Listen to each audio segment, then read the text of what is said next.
ஆமீன். Praise the Lord. தினமும் மெசோடு என்ற மார்னிங் டிவோஷனலில் இந்த மாதத்தின் முதலாம் நாளிலே எங்களோடு இணைந்திருக்கிற தெய்வ பிள்ளைகள் யாவருக்கும் இயேசுவின் நாமத்தினால அன்பின் வாழ்த்துக்கள். ஆமீன். புதிய மாதம் வந்தாவே தேவன் நம்மோடு என்ன வாக்குத்தத்தம் செய்ய போகிறார், இந்த மாதத்தில் கர்த்தர் நம்மை கொண்டு என்ன செய்ய போகிறார் என்பதில் நிறைய பேர் ஆவலாக இருக்கிறோம். ஆமீன். நிச்சயம் கர்த்தர் நம்மோடு இடைப்படுவார், நிச்சயம் தேவன் நம்மோடு பேசுவார். ஹல்லேலூயா.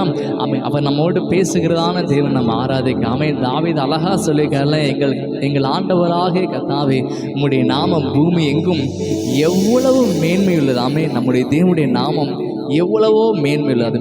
மேன்மை உள்ள ஒரு நாமத்தை நம்ம துதிக்கிறோம். ஆமீன். ஹல்லேலூயா.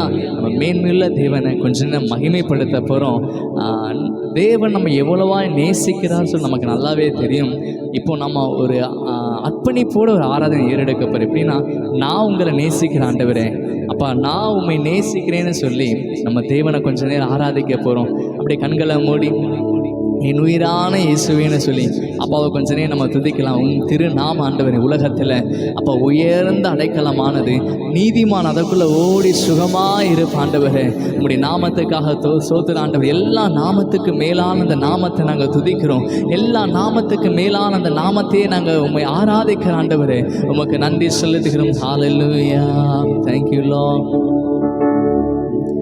என் உயிரான இயேசு என் உயிரோடு கலந்து என் உயிரே நான் உம்மை துதிப்பேன்.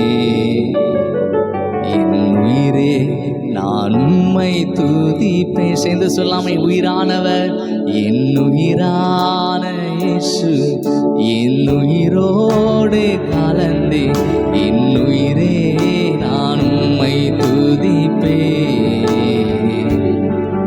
என் உயிரே நான் உம்மை துதிப்பேன்.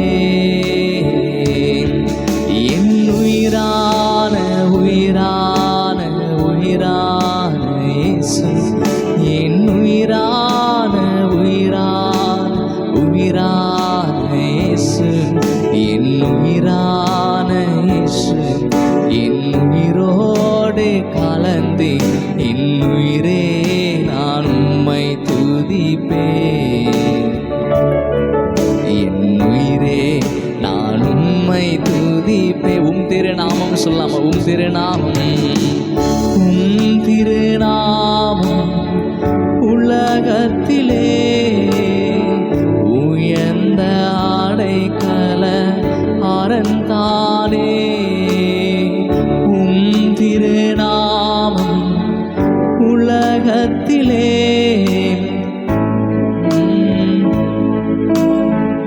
அரண்-தானே.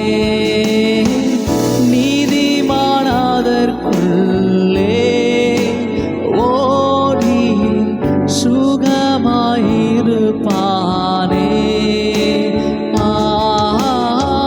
நீதிமானாதற்குள்ளே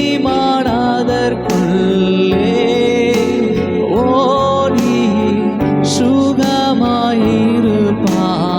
சேர்ந்து சொல்லாம உயிரானவர் என் உயிரான உயிரான உயிரான இயேசு என் உயிரான உயிரான உயிரான இயேசு என் உயிரான இயேசு என் உயிரோடு கலந்து என் உயிரே நான் உம்மை துதிப்பேன்.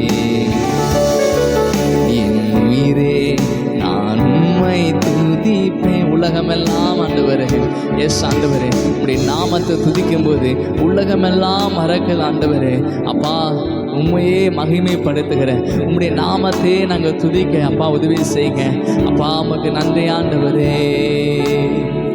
உலகமெல்லாம் மறக்குதையா, உணர்வு எல்லாம் இனிக்குதையா. உலகமெல்லாம் மறக்குதையா, உணர்வு எல்லாம் இனிக்குதையா. உம் நாமம் துதிக்கையிலே ஏசையா, உம் அன்பை ருசிக்கையிலே ராஜா. உம் நாமம் துதிக்கையிலே ஏசையா உம் அன்பை ருசிக்கையிலே ராஜா என் உயிரான இயேசு என் உயிரான இயேசு என் உயிரான இயேசு என் உயிரோடு கலந்து என் உயிரே நான் உம்மை துதி பேசேந்து எல்லா அர்ப்பணிப்போடு சொல்லாமல் உயிரான இயேசு நீங்கள் ஆண்டவரே உம்முடைய நாமம் உயர்ந்தது, உம்முடைய நாமம் தேனிலும் மதுரமானது ஆண்டவரே. உங்கள் உயர்ந்த நாமத்தை நாங்கள் துதிக்கிறோம் அப்பா. உம்முடைய நாமத்தை நாங்கள் சோதனைக்கு ஆண்டவர் அநேக சோதரத்தினால் கிருபை பெருகும் வசனம் சொல்கிறபடி உண்மை நாங்கள் துதிக்கிறோம் அப்பா. இந்த புதிய மாதத்தின் அப்பா இந்த 1ஆம் தேதியில் கத்தமுடைய நாமத்தையே நாங்கள் துதிக்கிறோம், உடைய நாமத்தை நாங்கள் மகிமைப்படுத்துகிறோம். ஏசுலா உயிரானவரே என் உயிரான இயேசு என் உயிரான இயேசு என் உயிரான இயேசு என் உயிரோடு கலந்து என் உயிரே நான் உம்மை துதிப்பேன். என் உயிரே நான் உம்மை துதிப்பேன். Yes, thank you Lord. உமக்கு நன்றி செலுத்தி ஆண்டவரே, எங்கள் நேசிக்கிற தகப்பனீர் அப்பா, நன்றியோடு உம்மை துதிக்கிறோம். கர்த்தர் எங்களோடு பேசுகிறதுக்காக நன்றி. இயேசுவின் நாமத்தை ஜெபிக்கிறோம் நல்ல பிதாவே, ஆமென். ஓகே, நல்லா வொர்ஷிப் பண்ணோம். தேவன் நிச்சயம் நம்மோடு இடைப்படுகிறார். நம்மோடு பேசுகிற கடவுளை தான் நம்ம ஆராதிக்கிறோம், நம்மோடு பேசுகிற தேவனை தான் நம்ம துதிக்கிறோம். நம்முடைய ஜெபம் பாருங்கள், நம்முடைய ஜெபம் தேவைகளையே சுற்றி சுற்றி வருகிறது. ஆமென். ஆனால் நம்முடைய துதியானது அந்த தேவைகளை சந்திக்கிற தேவனையே சுற்றி வருகிறது. எத்தனை பேர் ஆமேன்னு சொல்கிறீங்க? நம்முடைய துதி மேலானது. நம்ம துதிக்கும் போதே அநேக சிறையிருப்புகள் விலகுது, நம்ம வாழ்க்கையில் இருக்கிற எல்லா கட்டுகளும் அறுக்கப்படுகிறது. ஆமேன். ஓகே, இந்த நாளிலே கூட நம்ம மத்தியில் தேவ செய்தியை கொடுக்கும்படியாக சகோதரி கல்பனா அவங்க நம்ம மத்தியில் இருக்கிறாங்க. அவங்க தேவ வார்த்தை கொடுப்பாங்க. நீங்கள் எல்லாரும் அந்த வார்த்தையை கேட்டு நம்ம பெற்றுக்கொள்ளலாம், வாக்கு தத்தத்தை பெற்றுக்கொள்ளலாம். நிச்சயம் நம்மோடு இடைப்படுவார், தேவன் நம்மோடு பேசுவார் சொல்லி நம்பிக்கையோடு நம்ம காத்திருப்போம். தேவன் நம்மோடு இடைப்படுவாராக. மீதமுள்ள நேரத்தை சகோதரி கரத்தில் கொடுக்கலாம். Praise the Lord. இவ்வளோ நேரம் நம்ம ஆண்டோட பார்த்திங்கன்னா ஆராதனை பண்ணியிருந்தோம். அவருடைய பிரசன்னத்தில் நம்ம இவ்வளோ நேரம் இருந்தோம். அந்த பிரசன்னத்தில் இருக்கிற இந்த நேரத்தில் தேவனுடைய வார்த்தையை நம்ம தியானிப்போம். இன்றைக்கி நம்ம என்ன வார்த்தையை பார்க்க போகிறோன்னா, தைரியத்தை பற்றி தான் பார்க்க போகிறோம். நம்ம ஒவ்வொருடைய வாழ்க்கையிலும் தைரியம் ரொம்ப முக்கியமானதாக இருக்குது. தாழ்மை எந்த அளவுக்கு கிறிஸ்தவர்களுக்கு முக்கியமோ அந்த அளவுக்கு தைரியம் ரொம்ப முக்கியமாக இருக்குது. தைரியம் எப்படி வரும்னா, நமக்குள்ள பரிசுத்த ஆவியானவர் மூலமாக தான் நமக்கு அந்த தைரியம் வரும். எதுக்காக அந்த தைரியம்னா, நம்ம ஒரு விஷயத்தை உண்மைன்னு சொல்கிறதுக்கு நமக்கு தைரியம் வேணும், பொய்ன்னு சொல்கிறதுக்கு நமக்கு தைரியம் வேணும். அந்த தைரியம் பரிசுத்த ஆவியானவர் மூலமாக தான் வரும். பரிசுத்த ஆவியானவர் பார்த்திங்கன்னா நமக்குள்ளே வாசம் செய்கிறவராக இருக்கிறார். ஏசப்பா இந்த உலகத்தை விட்டு போகும்போது நமக்கு ஒரு தீட்சரவாளனை கொடுத்துட்டு போனார். அவர் தான் பரிசுத்த ஆவியானவர். அவர் நமக்குள்ளே வாசம் செய்கிறவராக இருக்கிறான்னு சொல்லிட்டு 2 தீமோத்தேயுல நம்ம பார்க்குறோம். பரிசுத்த ஆவியானவர் நமக்குள்ளே இருந்து நமக்குள்ளே கிரியை செய்கிறவராக இருக்கிறார். இப்போ நம்மளோட பாக்கெட்டில் பார்த்தீங்கன்னா அமௌண்ட் இருக்குது. நமக்கு ஏதாவது ஒரு பொருள் வேணும்னா அந்த அமௌண்ட்டை எடுத்து நம்ம கொடுத்து தான் அந்த பொருளை நம்ம வாங்க முடியும். நம்ம பாக்கெட்லேயே வச்சுட்டு இருந்தோம்னா அந்த பொருள் நம்ம கைக்கு வராது, அதனால் எந்த யூஸுமே இருக்காது. நம்ம ஆசைப்பட்டது மட்டும்தான் இருக்க முடியும். அதே மாதிரி தான் நம்ம ஆண்டுடைய பிள்ளைகளாக வாழணும் அப்படின்னாலும் நமக்கு ஒரு தைரியம் வேணும். நீதியை செய்கிறவர்கள் தேவனுடைய பிள்ளைகள்னு சொல்லிட்டு அவனுடைய வார்த்தை சொல்லுது. நம்ம நீதியை செய்யணும்னா அந்த தைரியம் நமக்குள்ளே வேணும். அதை எப்படி நமக்குள்ளே கொண்டு வர்றதுன்னா, இப்போ பேதுருவோட லைஃப் எடுத்துட்டிங்கன்னா, ஆரம்பத்தில் பார்க்கும்போது ஆவியானவரால் அவன் நிரப்பப்படாதப்ப ஏசப்பா சிலுவையில் அறையும் போது அவன் ஆண்டவர் ஏசப்பாவை மறுதளிப்பான். 3 டைம் மறுதளிப்பான். அவர் யாருன்னே எனக்கு தெரியாது அப்படிங்கிற மாதிரி மறுதளிச்சிருவான். ஆனால் பார்த்தீங்கன்னா பெந்தகோஸ்தே நாளுக்கு அப்புறம் பார்த்தீங்கன்னா பேதுரு சீசர்கள் எல்லாருமே பரிசுத்த ஆவியினால் நிரப்பப்படுறாங்க. நிரப்பப்பட்டதுக்கு அப்புறம் பேதுருவோட ஒரு பிரசங்கத்தில் 3000 பேர் ரட்சிக்கப்படுறாங்க.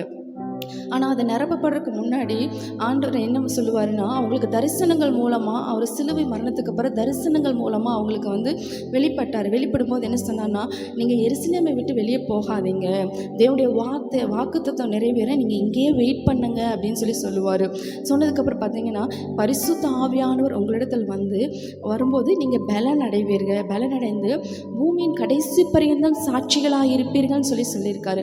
ஸோ சாட்சியாக வாழக்கூட நமக்கு பரிசுத்த ஆவியானவர் வேணும். அந்த தைரியம் இருந்தால் தான் ஆண்டவருக்கு சாட்சியாக வாழ முடியும். ஏன்னா இயேசுவை நம்ம சொந்த இரட்சகராக ஏற்றுக்கொண்டோன்னு சொல்கிறதுக்கு கூட ஒரு தைரியம் வேணும். அந்த தைரியம் ஆவியானவரால் நிரப்பப்படும் போது மட்டும்தான் நமக்கு வரும். பேதுரு நிரப்பப்பட்டதுனால தான் 3000 பேர் ரட்சிக்கப்பட்டாங்க. அப்போஸ்தலர் 3ஆம் அதிகாரத்தில் பார்த்தீங்கன்னா, அந்த ஆலயத்தில் முன்னாடி சப்பானியாக இருந்த ஒருத்தனை பேதுரு யோவான்னு சேர்ந்து ஹீல் பண்ணுவாங்க. அதை ஹீலிங்கை பார்த்துட்டு பிரதான ஆசாரியரும் அந்த கூட்டத்தில் இருக்கிறவங்கெல்லாம் இது எப்படி நடந்துச்சு அப்படின்னு கேட்பாங்க. அப்போ பேதுரு சொல்லுவார், இது இயேசு கிறிஸ்துவ நாமத்தினால தான் இது நடந்துச்சு அப்படின்னு சொல்லுவாங்க. அப்போ அவங்கெல்லாம் அவங்கள பயமுறுத்துவாங்க, நீங்கள் இனிமேல் இயேசுவை அறிக்கையிடக்கூடாது அப்படின்னு சொல்லிட்டு பயமுறுத்துவாங்க. அப்போ பேதுரு அங்கே மறுதளித்த பேதுரு இங்கே சொல்லுவான், தேவனுடைய சத்தத்துக்கு செவி கொடுப்பதை காட்டிலும் மனுஷனுடைய சத்தத்துக்கு செவி கொடுப்பது நியாயமா அப்படின்னு கேட்பான். அது எப்படி வந்துச்சுன்னா, ஆவியானவரால் நிரப்பப்பட்ட அந்த தைரியம் தான். தைரியத்தோடு அங்கே பேசிட்டு அவன் போயிட்டான். போனதுக்கப்புறம் பார்த்தீங்கன்னா பேதுருவையும் அவன் உட்காந்து ஆண்டவர் நோக்கி ஜெபம் பண்ணுறாங்க. என்னென்னா, ஆண்டவரே, இயேசுவின் நாமத்தினால அடையாளங்களும் அற்புதங்களும் நடக்கும்படி உம்முடைய கரத்தை நீட்டுங்க, நாங்கள் உம்முடைய வசனத்தை முழு தைரியத்தோடு சொல்லணும், எங்களுக்கு அனுகிரகம் பண்ணுங்கன்னு சொல்லிட்டு அப்போஸ்தலர் 4ஆம் அதிகாரத்தில் 30ஆவது வசனத்தில் அவங்க சொல்லுவாங்க. அந்த மாதிரி ஒரு ஜெபம் பண்ணுவாங்க. அப்படிதான் அந்த தைரியம் நமக்கு வேணும்னா ஒவ்வொரு நாளும் ஆவியானவரால் நம்ம நிரப்பப்படும் போது தான் அந்த தைரியம் நம்முடைய வாழ்க்கையில் கிரியை செய்யும். இந்த உலகத்தில் வாழ்றதுக்கு ரொம்ப தைரியம் முக்கியம். நிறைய சூழ்நிலைகளை நம்ம ஃபேஸ் பண்ணிகிட்டு இருக்கோம். அப்போ எல்லா இடத்துலையும், எந்த இடத்துலனாலும், எந்த சூழ்நிலைனாலும், எந்த மனுஷங்க முன்னாடி நம்ம போய் நின்னாலும் நம்ம தேவனுடைய பிள்ளைகள்ங்கிற அந்த சாட்சி நமக்கு வேணும். அந்த சாட்சிக்கு நம்ம பரிசுத்த ஆவியானவரால் நிரப்பப்படும் போது மட்டும்தான் அந்த தைரியம் நமக்குள்ளே வரும். ஸ்மித் விக்கில்ஸ்வர்த்னு சொல்லிட்டு ஒரு ஊழியக்காரர் இருக்கார். அவர் பரிசுத்த ஆவியினால் நிரப்பப்பட்டு ஊழியம் செய்யும்போது நிறைய மிராக்கிள்ஸ் அவங்க பண்ணினாங்க. ஒரு டைம் அவர் பார்த்திங்கன்னா ட்ரெயினில் போகும்போது ஒரு அம்மாவும் ஒரு பொண்ணும் ட்ரெயினில் உட்காந்து ரொம்ப அழுதுகிட்டே வந்துட்டு இருந்தாங்க. அப்போ அவங்கள பார்த்ததுமே இவளுக்கு ரொம்ப கஷ்டமாயிடுச்சு. இவர் போய் கேட்குறாரு, ஏன் இப்படி அழுதுட்ருக்கீங்க அப்படின்னு. ஏன்னா அவங்க வேதனையை இவரால் புரிஞ்சுக்க முடிஞ்சுச்சு. இவருடைய ஹார்ட்டில் பார்த்திங்கன்னா பரிசுத்த ஆவியானவர் நிரம்பியிருந்ததுனால அது இவருக்கு நல்லா புரிஞ்சுது. கேட்டப்போ அவங்க சொன்னாங்க, இல்லை, என்னோடய கால் ரொம்ப வைரஸால் தாக்கப்பட்டுருச்சு, இந்த காலை நாங்கள் ரிமூவ் பண்ணணும், அதுக்காக தான் ஹாஸ்பிட்டல் போயிட்டுருக்கோம் அப்படின்னு சொல்லும்போது இவர் பாரத்தோடு அதே இடத்துல ட்ரெயினில் உட்காந்து ஜெபிக்கிறாரு. ஆண்டவர் அந்த இடத்துல ஒரு பெரிய ஹீலிங் பண்ணுறாரு. அடுத்த ஸ்டேஷனில் பார்த்தீங்கன்னா ட்ரெயின் நிற்குது. அப்போ பார்த்திங்கன்னா அவங்கள நடக்க சொல்கிறாரு. நடக்கும்போது அந்த இடத்துக்கு ஒரு பெரிய ஹீலிங் நடக்குது. இதெல்லாம் எப்படி நடந்துச்சுன்னா, அவர் பரிசுத்த ஆவியினால் நிரப்பப்பட்டிருந்ததுனால தான். அந்த தைரியம் அவருக்குள்ளே இருந்துச்சு. அவர் ஒரு டெட் ரைசர் தான், நிறைய மரித்தோர் உயிரோடு எழுப்பி இருக்கிறாரு. ஸோ இதெல்லாம் ஆவியானவரால் நிரப்பப்படும் போது தான் நடக்கும். ஸோ நம்ம ஆவியானவரால் நிரப்பப்படும் போது நம்ம தைரியமாக ஒவ்வொரு நாளும் அந்த உலகத்தை விட்டு போகும்போது டெய்லி காலையில் எந்திரிச்சு ஆண்டவர் சமூகத்தில் உட்காந்து நமக்குள்ளே இருக்கிற பரிசுத்த ஆவியானவரை நம்ம நிரம்பிகிட்டே இருக்கும் போது இந்த உலகத்துக்குள்ளே போகும்போது ஒரு பெரிய தைரியம் நமக்குள்ளே இருக்கும். எதை கண்டு நம்ம பயப்பட வேண்டியதில்லை. ஆமாம் இல்லைங்கிற எந்த விஷயத்துக்கும் நம்ம பயப்படுறதில்லை. உள்ளதென்றும் இல்லதென்றும் செய்யுங்கள், மிஞ்சினது தீமையினால் உண்டாகும்னு ஆண்டவர் சொல்லியிருக்கிறாரு. தைரியமாக இருக்க முடியும். அந்த தைரியத்தை இந்த நாளிலிருந்து ஆவியானவர் உங்களுக்குள்ளே வெளிப்படுத்துகிறவராக இருக்கிறார். நீங்கள் ஒவ்வொரு நாளும் இயேசு கிறிஸ்துவ நாமத்தினால ஆவியானுடைய பலத்தினால தைரியம் உள்ளவர்களாக இந்த நாட்களை நீங்கள் கடந்து செல்லுங்க. கர்த்தர் உங்களோடு கூட இருக்கிறார். ஆமென். இந்த நாளில் இந்த வார்த்தையை கொடுத்த ஆண்டவருக்கு நம்ம ஒரு சின்ன ஜெபத்தை ஏறெடுப்போம். ஆண்டவரே, உமக்கு ஸ்தோத்திர கர்த்தாவே, இந்த நாளில் உங்களுடைய பிரசன்னம் எங்களோடு இருந்துச்சு. உங்களுடைய வார்த்தையின் மூலமாக நீர் கிரியை செய்திருக்கிறீர். ஆண்டவரே ஸ்தோத்திரம்.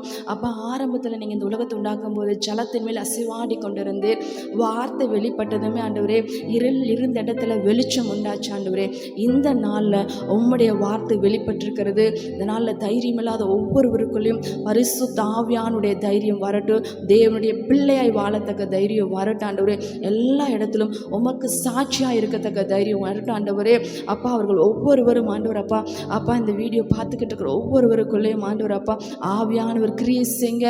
அப்பா ஸ்தோத்திரம். உமக்கு சாட்சிகளாக உம்முடைய பிள்ளைகளாக இருக்கட்டும். நீர் அப்படியே கிரியை செய்கிறதுக்காக உமக்கு நன்றி. இயேசுவின் நாமத்தில் ஜெபிக்கிறேன் நல்ல பிதாவே. ஆமென் ஆமென். தொடர்ந்து இந்த சேனலோட நீங்கள் கணக்கில் இருங்க. ஆண்டவர் உங்களோடு கூட தொடர்ந்து பேசுவார். அவருடைய பிரசன்னம் உங்களோடு இருக்கட்டும். இந்த சேனல் ஆண்டவர சங்கீதங்களினாலும் நமக்கும் ஞான பாட்டுகளினாலும் கீர்த்தனைகளினாலும் பார்த்தீங்கன்னா அவரை நம்ம ஆராதனை செய்யும்போது நமக்குள்ள ஒரு பெரிய சமாதானம் வரும். ஸோ இதோட தொடர்ந்து கணக்கில் இருங்க. ஒவ்வொரு நாளும் அந்த சமாதானத்தை பெற்றுக்கொண்டு கடந்து செல்லுங்க.